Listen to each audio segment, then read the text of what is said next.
বিপদ থেকে মুক্তি ও মনোবাঞ্ছনা পূরণের পরীক্ষিত একটি আমল। আমার প্রিয় নিবেদক বলেন যে এমন একটি আমল আছে যে আমলটি করলে বিপদ থেকে মুক্তি থাকা যায়, আপনার মনের আশা আকাঙ্ক্ষা মনোবাঞ্ছনা অবশ্যই পূরণ হবে। আসুন আমরা সেই আমলটি জেনে নিই। আমার প্রিয় নবী সাল্লাল্লাহু আলাইহি ওয়াসাল্লাম সাহাবে কেরামদেরকে নিয়ে একদিন বললেন, তোমরা কি জানো যে আমার পূর্বের একজন নবী যিনি মাছের পেটে ছিলেন, 40 দিন পর্যন্ত মাছের পেটে ছিলেন, মাছের পেটে 40 দিন থাকা অবস্থায় মাছের পেটেই তিনি আল্লাহর একটা তাসবিহ পড়েছিলেন, দোয়া পড়েছিলেন, যে দোয়ার উসিলা করে আল্লাহ তাআলা ইউনুস আলাইহিস সালাতু ওয়াস সালামকে মাছের পেট থেকে আল্লাহ তাআলা চির মুক্তি দিয়েছিলেন। হ্যাঁ, আল্লাহ তাআলা তাকে নাজাত দিয়েছিলেন, কল্যাণ করেছিলেন। সেই দোয়াটি হচ্ছে এই সূরা খতমে ইউনুস বা দোয়া ইউনুস বলা হয়, লা ইলাহা ইল্লা আনতা সুবহানাকা ইন্নী কুনতু মিনাজ জালিমিন।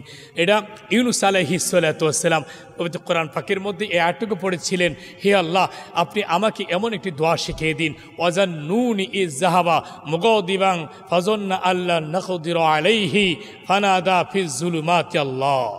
ইউনুস আলাইহিস সালাতু ওয়াস সালাম বলেছিলেন যে হে আল্লাহ, আপনি আমাকে এমন একটি দোয়া শিখিয়ে দিন যে আমি কঠিন বিপদ থেকে আমি মুক্ত হতে পারি, এই কঠিন আমি মুসিবত থেকে আমি মুক্ত হতে পারি, আমার মনের বাঞ্ছনা মনের আশা মনের আকাঙ্ক্ষার জন্য আমার পূরণ হয়।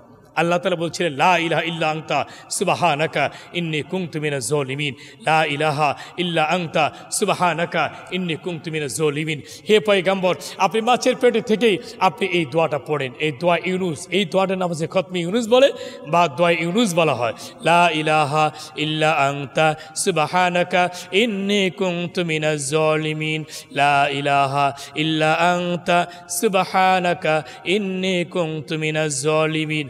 আমার প্রিয় নবী সাল্লাল্লাহু আলাইহি ওয়াসাল্লাম সাহাবে কেরামদেরকে বলেন, তোমরা যখন কোনো বিপদে পড়বে, মুসিবতের মধ্যে পড়বে, হ্যাঁ, তোর টেনশনের মধ্যে পড়বে, ফিতনা ফাসাদের মধ্যে পড়ে যাবে, কোনো পাহাড় জঙ্গলে জীবজন্তুর কাছে হাতের জীবজন্তুর মুখের সামনে পড়ে যাবে, কোনো দুশ্মনের হাতে পড়ে যাবে, হ্যাঁ, কোনো শত্রুর সামনে তোমরা পড়ে যাবে, সাথে সাথে মনে মনে তোমরা এই দোয়াটা পড়ো। 1 নম্বর দোয়া হচ্ছে, লা ইলাহা ইল্লা আনতা সুবহানাকা ইন্নী কুনতু মিনাজ জালিমিন, লা ইলাহা ইল্লা আনতা সুবহানাকা ইন্নী কুনতু মিনাজ জালিমিন, লা ইলাহা ইল্লা আনতা সুবহানাকা ইন্নী কুনতু মিনাজ জালিমিন।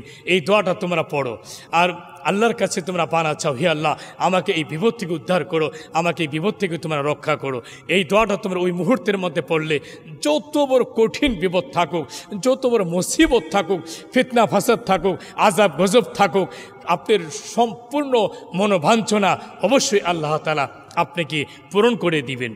এজন্য এই দোয়াটি কিন্তু একটা পরীক্ষিত একটা আমল, যে বিপদ থেকে মুক্তি এবং আপনার যাবতীয় মনোবাঞ্ছনা পূরণের জন্য একটা গুরুত্বপূর্ণ একটি আমল হচ্ছে এই আমলটি। এটা হাদিসের মধ্যে আমার প্রিয় নবী সাল্লাল্লাহু আলাইহি ওয়াসাল্লাম সাহাবে কেরামদেরকে বলেন, তোমরা যত বিপদে পড়বে, মুসিবতের মধ্যে পড়বে, জীবজন্তুর মুখের মধ্যে পড়বে, তোমরা এই দোয়াটা পড়ে নেবে। এই দোয়াটার নাম হচ্ছে দোয়া ইউনুস বা খতমে ইউনুস বলা হয়। এই দোয়াটা তোমরা পড়ে নেবে। আর দ্বিতীয় নাম্বার হচ্ছে, সুম্মুম বুকমুন উময়ুন ফাহুম লা ইয়ারজিউন ফাহুম লা ইয়াকিলুন। সুম্মুম বুকমুন উময়ুন ফাহুম লা ইয়ারজিউন ফাহুম লা ইয়াকিলুন।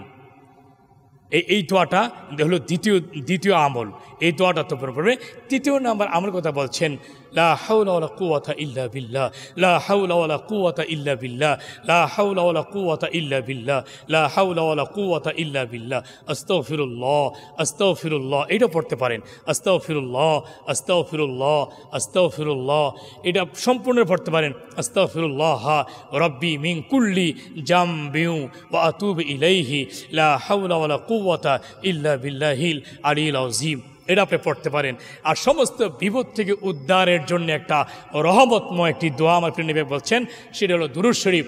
আল্লাহুম্মা সাল্লি আলা মুহাম্মাদিন ওয়াসিলাত ইলাইকা ওয়া আলিহি ওয়া সাল্লিম, আল্লাহুম্মা সাল্লি আলা মুহাম্মদ ওয়া আলা আলিহি ওয়া আসহাবিহি ওয়া বারিক ওয়া সাল্লিম, আল্লাহুম্মা সাল্লি আলা সাইয়্যিদিনা ওয়া নাবিয়্যিনা ওয়া শাফিঈনা ওয়া হাবিবিনা ওয়া মাওলানা মুহাম্মদ সাল্লাল্লাহু আলাইহি ওয়া আলা আলিহি ওয়া আসহাবিহি ওয়া বারিক ওয়া সাল্লিম।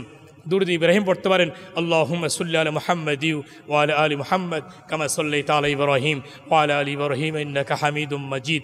আল্লাহুম্মা বারিক আলা মুহাম্মাদি ওয়া আলা আলি মুহাম্মাদ কামা বারাকতা আলা ইব্রাহিম ওয়া আলা আলি ইব্রাহিম ইন্নাকা হামিদুম মাজিদ। এই দোয়াগুলি যদি যখন আপনি পড়েন, সর্বক্ষণ পড়বেন, নির্দিষ্ট টাইম নেই, আপনি 5 ওয়াক্ত ফরজ নামাজে পড়ে এই দোয়াটা পড়ে নিতে পারেন। যে যত বেশি পড়বেন, লা ইলাহা ইল্লাল্লাহু সুবহানাকা ইন্নী কুনতু মিনাজ জালিমিন, এগুলো আপনি যত বেশি পড়বেন, সর্বক্ষণ পড়বেন। হাদিসের মধ্যে দ্বিতীয় আরেকটা আসছে, এই সুনান ইবনে মাজাহ শরীফের মধ্যে কিতাবুল আমালত একটা হাদিস আসছে যে কারো যে কোনো কিছু হারানো যায়, আপনার উট হারিয়ে গেছে, দুম্বা হারিয়ে গেছে, হ্যাঁ, আপনার ভেড়া হারিয়ে গেছে, ছাগল বকরি হারিয়ে গেছে, গরু হারিয়ে গেছে, মহিষ হারিয়ে গেছে, টাকা হারিয়ে গেছে, মোবাইল হারিয়ে গেছে, হ্যাঁ, আপনার ঘরে কিছু স্বর্ণ অলঙ্কার হারানো গেছে, চুরি হয়ে গেছে, সেই ক্ষেত্রে আপনি এই দোয়াটা পড়তে পারেন। আমার নবী পাক বলেন সেই ক্ষেত্রেও আপনি এই দোয়াটা পড়তে পারেন, লা ইলাহা ইল্লা আনতা সুবহানাকা ইন্নী কুনতু মিনাজ জালিমিন, লা ইলাহা ইল্লা আনতা সুবহানাকা ইন্নী কুনতু মিনাজ জালিমিন। এই দোয়াটা আপনি পড়তে পারেন। এটা সুনান ইবনে মাজাহ শরীফের মধ্যে 3221 নম্বর হাদিস।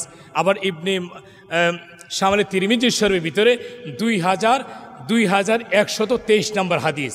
এই হাদিসগুলো মূল এই কিতাবের মধ্যে পাওয়া যায়। আসুন না বন্ধুরা, আজকে যে আমরা গুরুত্বপূর্ণ একটি আমল আমরা জানতে পারলাম, যে বিপদ থেকে মুক্তি ও মনোবাঞ্ছনা পূরণের একটা পরীক্ষিত যে একটি আমল আমরা জানতে পারবি কথা। এই আমলটির জন্য আমরা সহিভাবে সুন্দরভাবে জন্য আল্লাহ তাআলা আমাদেরকে আমল করার তৌফিক দান করুন, আমিন। আসসালামু আলাইকুম ওয়া রাহমাতুল্লাহি ওয়া বারাকাতুহু।